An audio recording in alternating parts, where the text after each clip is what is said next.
Hello, boys and girls. I'm going to read you a story today. The name of the book is Follow the Dream, the story of Christopher Columbus. And it was written by a man by the name of Peter Sis.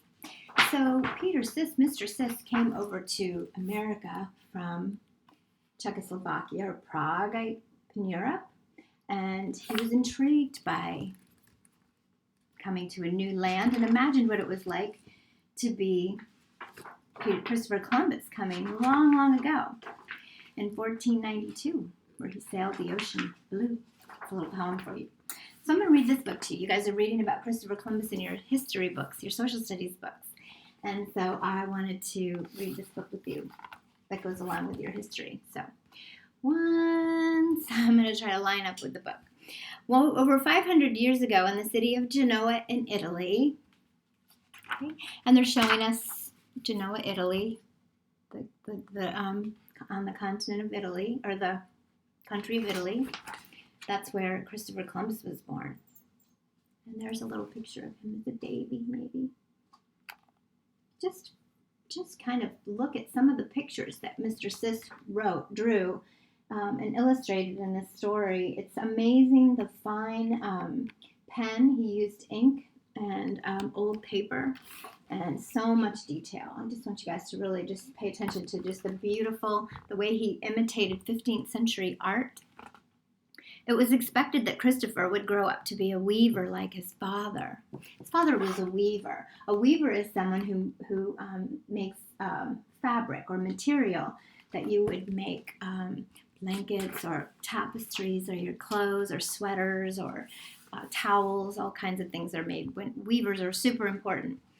But Christopher Columbus, he had his own ideas about his future.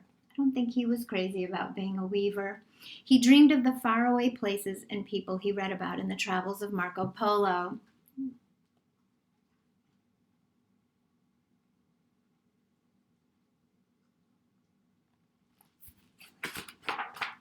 He watched the ships in the harbor of Genoa. He listened to the merchants and sailors as they unloaded their cargoes of exotic goods and spices that they brought from the Orient. He kept weaving dreams of adventure and discovery. That was his way of weaving. As the years went by, Christopher Columbus formed a plan. He would reach the Orient by a new route. Rather than traveling east over 1,000 miles of difficult terrain, he would sail west across the ocean.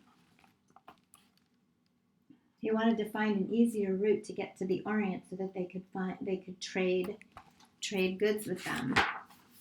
Fulfilling his dream was not easy. He had to become an expert sailor, and he had to learn how to read maps and stars for navigation. So he studied map making and he had to use the stars to make maps. And he traveled throughout the Mediterranean Europe looking for a sponsor to provide him with the ships and supplies and a crew that he would need for this long journey west.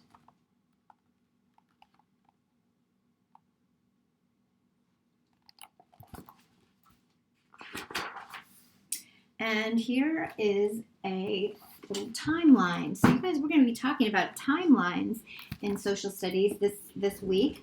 And we're going to be talking about why people make timelines. Okay, I might have had that a little too close for you to see. But if you look over here in the corner, Christopher Columbus is writing. So he's began to write about his dreams, right? He started map making and writing. I think that's map making. Studying and writing and map making and sailing. Those were his 4 things. In his dream, he wanted to find a route. He wanted to sail ships and make it easier for people to trade. So this timeline shows us, and what is a timeline? It's a diagram of places and events and time so that we can see what happened in between time, in between things that happened. It's kind of cool.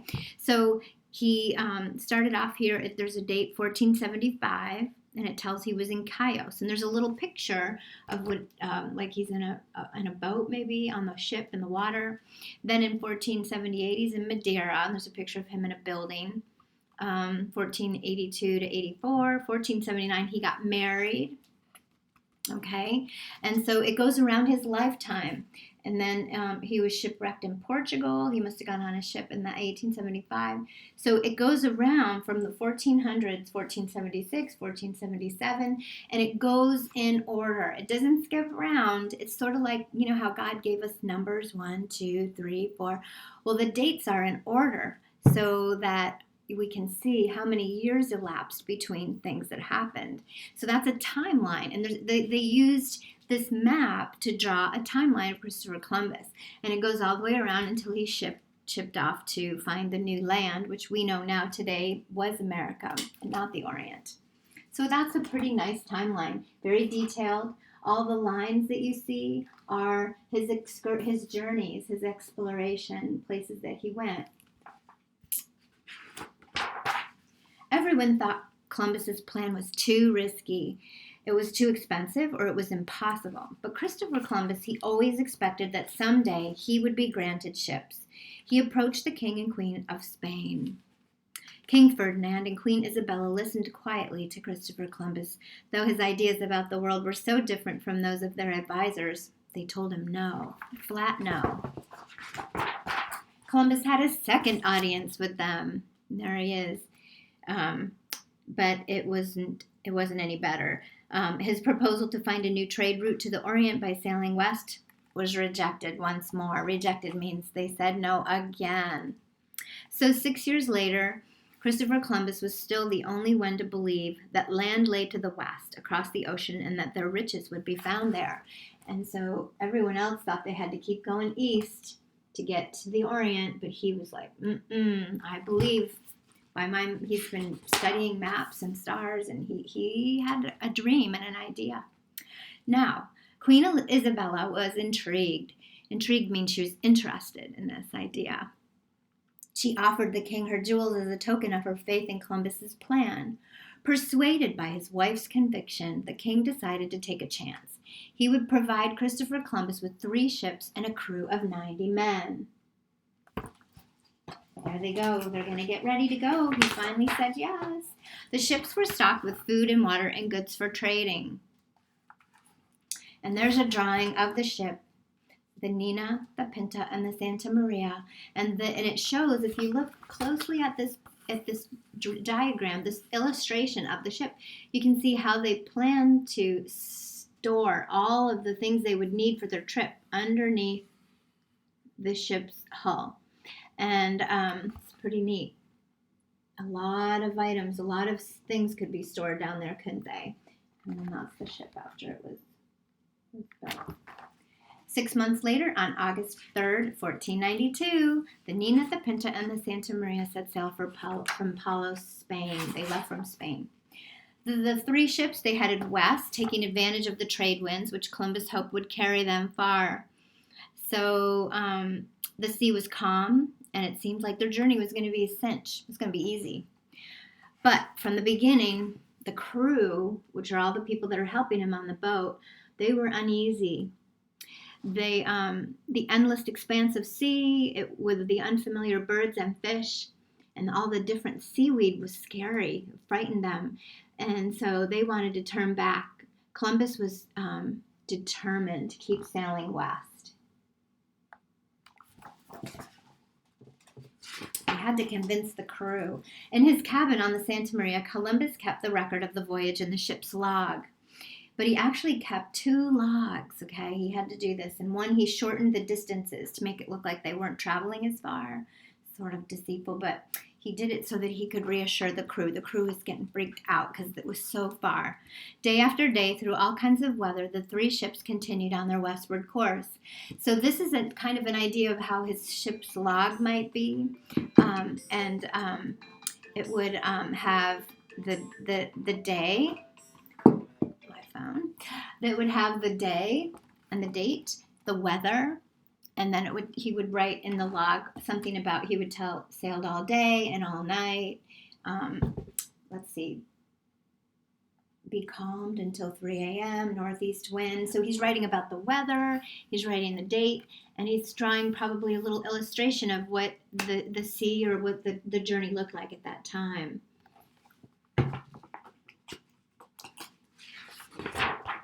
On the 71st day, a little piece of land appeared on the horizon. Woohoo! Columbus assumed it was part of Japan, right? Because they're headed towards he thinks they're Orient. But going west, little did he know, they were not headed towards the Orient. So they saw this little piece of land. They got closer and closer. October 12, 1492, just after midday, Christopher Columbus landed on a beach of white coral. He claimed the land for King and Queen of Spain. He knelt and gave thanks to God, and he expected to see the treasures of the Orient. But he did not. He actually found the new land, America. We know now that Christopher Columbus found a new route, not to the Orient, but to a new continent. Columbus, however, never really knew that he discovered America. It was other explorers after him that came to America and actually called it America. It's pretty awesome. So you guys have a map in your book, in your history book, that shows his route and how he was planning to go around to Asia. This is how the map looks in your book. Okay, it's a little bit more current or modern and not drawn in those 1492 map types. And that was the old map type that maybe Christopher Columbus may have drawn, something a little bit more like that, a little more rustic. So thank you for listening to that story. And so good luck on your workbook. If you have any questions, call me. So I have a devotion. I have a little story I want to read to you about prayer. And I betcha along the way, Christopher Columbus and his crew, when they were scared in the boat, how much you want to bet they prayed a lot? Yeah, when you're scared, when I'm scared, I pray a lot more. Now, does God need us to have a big, long, drawn-out prayer and every time that we pray? Not always. And let's read more. It's out of my book called Thoughts to Make Your Heart Sing, because we always sing when we talk about God. It just makes us happy. Arrow prayers. Do you think that maybe your prayers aren't long enough? Or don't use enough special words in your prayer? In the Bible, there are lots of little prayers, so they couldn't be any littler, actually. Help, Lord! Lord, save me! They're arrow prayers, quickly shot up to God. Now, arrows, as we know, if you have a bow and you shoot an arrow, it goes super fast, right? Super fast. Once in the middle of the night, during a huge storm, Jesus came to his friends on the water, on the lake, and he was walking on the water, on the lake. Peter wanted to try it, so Jesus told him, come on. Peter stepped out of the boat and walked on the water. But then he looked down. He started to sink and he cried, Lord, save me. Immediately, Jesus caught him. Your prayer might be so little, it might not seem like a prayer at all, but it's enough, and God will hear it. He hears everything you say. This one in Matthew 14, where Peter said that was, save me, Lord, he shouted. Just a little arrow prayer. So remember, your prayers don't have to be long and drawn out. It can just be something short and sweet to God, or just a cry of help, or just, God, thank you. Try it. I love you guys. Bye.